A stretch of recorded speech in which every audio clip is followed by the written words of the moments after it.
Welcome back to Cycle Wisdom, where we empower women to restore natural menstrual cycles to improve health and promote fertility. I'm your host, Dr. Monica Minjeur, and I'm so glad you're listening today. On today's episode, I'm going to be sharing some information about how to talk with the doctors caring for your daughters as teens and young women in regards to recommending to start them on hormonal birth control. I will share some background about what you may expect to experience when you go in for those well child exams and why doctors make the recommendations they do. I will also give you some tools and talking points to have a good conversation with your healthcare professional, as well as empower you to ask appropriate questions that help to prevent frustration and miscommunication.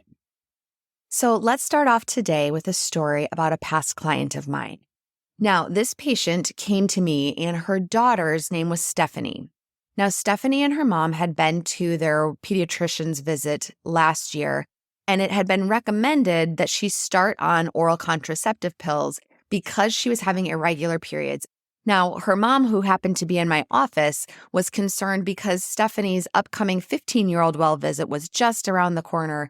And they really were concerned about how to have a good conversation with her daughter's doctor. Now, when she had been seen last year, the conversation was really awkward and she left feeling unheard. But Stephanie and her mother didn't want to disagree with their pediatrician, whom they really loved. So I shared a lot of the following conversation that we're going to talk about today with Stephanie's mom to help give her an idea of where their doctor was coming from. We also discussed ways they could have a better conversation this year while helping to educate Stephanie's doctor and also feeling better about maintaining the relationship of trust and mutual respect. In addition to that, we started Stephanie off working with one of our charting instructors because even at 15 years old, that is not too young to start learning how to chart her cycles and track her daily biomarkers on a regular basis. So when Stephanie was working with our charting instructor, she felt empowered that she was now able to share her charts with her doctor when she went to her next visit. She was really excited to be able to show that she was knowledgeable about her cycles and had a better alternative than birth control to managing her irregular cycles and knowing what was going on with her body on a daily basis.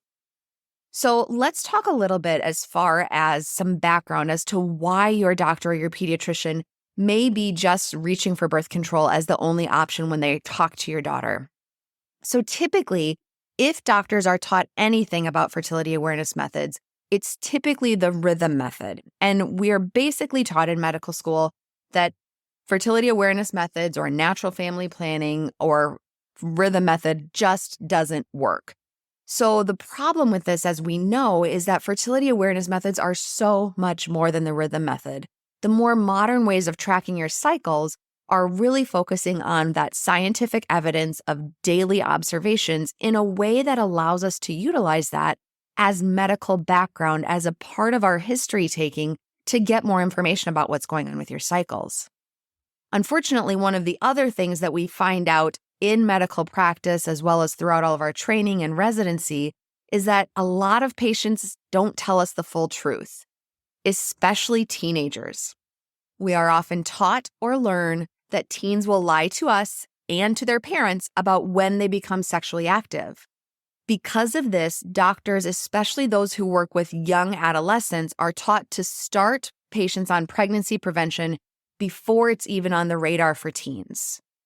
Some people also may know that there are certain metrics from insurance companies, from the healthcare systems that doctors are employed at, and from professional colleges or groups that doctors may be affiliated with that really focus on when we start having these conversations about pregnancy prevention, STD prevention, and really one of the mainstays is to start women on birth control as early as makes sense, especially if they're having any irregular cycles or concerns for needing to prevent pregnancy. Now, I'm not saying any of this is right. I'm just letting you know that this is the reality as far as the training that we receive as physicians. So, because of this background, I always tell people go into these conversations with an open mind, with respect for the knowledge that your doctor does have, but also feel free to tell them what you do know. So tell them, hey, I know that charting my cycles helps me to understand more about my body. If you have your charts with you, great, bring those along with you. If you're having irregular cycles or you're being told that birth control is the best option for you, let them know I am very concerned about the potential side effects of birth control, not only from a day-to-day basis, but on my long-term health and fertility. Another thing you can say is, I don't want to just cover up my symptoms. I want answers as to the root cause. Now, a lot of doctors may still look at you with a blank stare, and a lot of them don't really have other things in their toolbox to be able to help you manage these things. But please know that just because a doctor or another healthcare professional recommends that you go on birth control, it doesn't mean that's the only answer. Another thing to keep in mind is to be prepared for these conversations so that you don't get broadsided and not knowing when these conversations are going to happen. So for the most part, these conversations will start coming up during your daughter's well visit exams as early as 9 or 10 years old, sometimes younger if she is showing signs of puberty. By the time that your kid is a teenager, these conversations will be happening on a regular basis at your doctor's office. It's also important to have this conversation with your daughter rather than just preparing yourself, because many doctors or healthcare professionals will ask for you to step out of the room so that they can have a private conversation with your daughter during their well visit exam.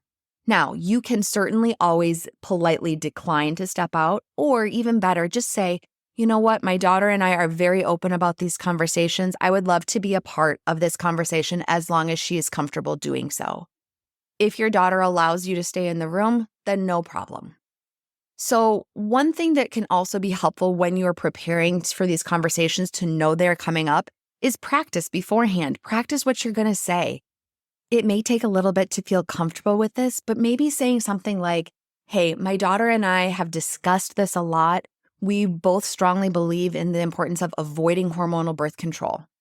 And, whether that is for personal reasons, religious reasons, medical reasons, feel free to share that.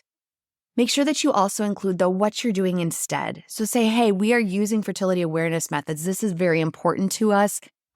Perhaps my daughter is already charting her cycles. We'd love to share those charts with you. And also let them know, hey, this is not just something that I've learned on Google or on social media, but to say, hey, we're working with a certified instructor. We're working with a physician who understands these pieces. And I'd be happy to put you in touch because I know that you would want to learn more about this because it is really amazing stuff that we would love for you to be able to share with your other clients. Now, for those of you listening to this podcast, you know how I talk, you know how we believe as far as, keeping all young women, especially off of birth control. Unfortunately, we know that that's not how all doctors believe. And so just be prepared to have maybe a neutral response. Maybe your doctor's like, okay, cool, and moves on and doesn't say anything, and that's okay. I also want you to be prepared in case you have a negative response. So I have had clients tell me, yeah, I said all that to my doctor, and she said, well, yeah, that's fine if you want to have 12 babies. Or, yeah, that's just that religious thing to do. That doesn't actually work. And so, be prepared that if there is that negative response to say, okay, let's just agree to disagree with this. Can we move on? And just let it go from there. It is not worth the argument. It is not worth trying to fight about it, but being open to say, hey, I'm happy to provide more information about this if you're interested in doing so. If your doctor is open to it, share your charts with them.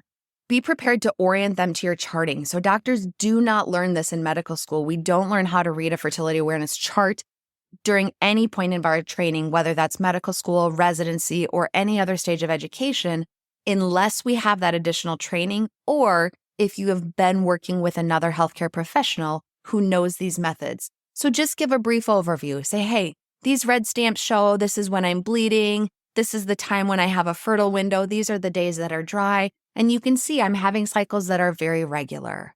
Really, that oftentimes will kind of soften things for the healthcare professional to go, oh my goodness, this individual does know a lot about what's going on with her cycles, and this can be a really powerful tool. Offer to connect them with our podcast. Some doctors are very, very busy. It's really hard for them to get this additional education on their own. But if they can do something as simple as listen to a 15-minute podcast just to get snippets, sometimes that will spark interest. Other great resources would include your charting instructor. So who is ever teaching you how to chart your cycles can be another great resource as far as education and additional things to share with your doctor.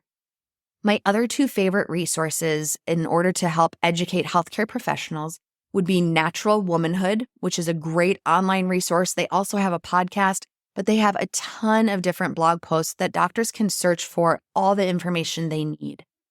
And then the other favorite that I have is called Facts About Fertility.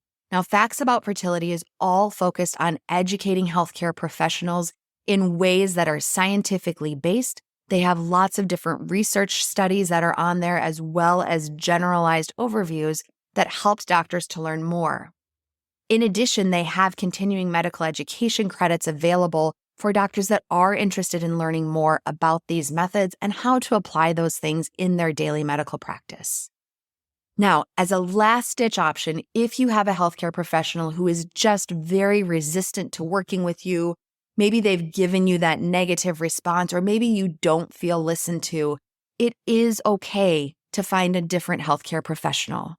There are many times when we know that you are going to feel more heard, more listened to, if you have somebody who is believing in what you are saying and doing for your own healthcare, but if nothing else, is at least able to offer a neutral response if they don't otherwise understand what's going on with your cycles.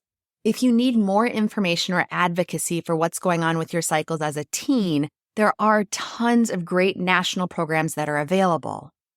Just as an example, in the Cedar Rapids, Iowa area, we will be having some new educational opportunities available where there are local groups that are hosting half-day retreats for preteens and teens, as well as a guardian, through the Cycle Confident Girls programs, which are based on programs created by Pearl and Thistle.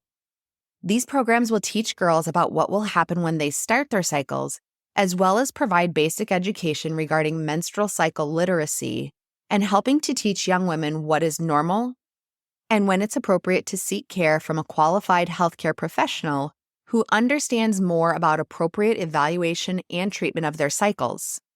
There are also amazing programs available through Guiding Star Project and other groups focused on advocacy, education, and promoting the beauty of your natural menstrual cycle rather than suppressing it with artificial hormonal contraceptives.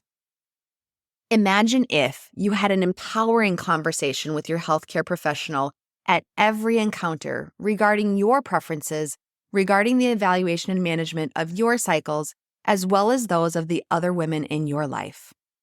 This way forward is possible, and you can be an advocate for yourself and natural management of your menstrual cycles to improve health and promote fertility. If you're ready to work with our elite team of healthcare professionals, go to our website, radiantclinic.com, to schedule a free discovery call with me and learn more about our package-based pricing for comprehensive care. We are currently able to see people for in-person appointments in the Cedar Rapids, Iowa area, or can arrange for a telehealth visit if you live in the state of Iowa or Illinois. Thank you so much for listening to this episode. Please share this podcast with someone in your life who would benefit from our services. Remember to subscribe to this podcast for more empowering content that I look forward to sharing with you on our next episode of Cycle Wisdom.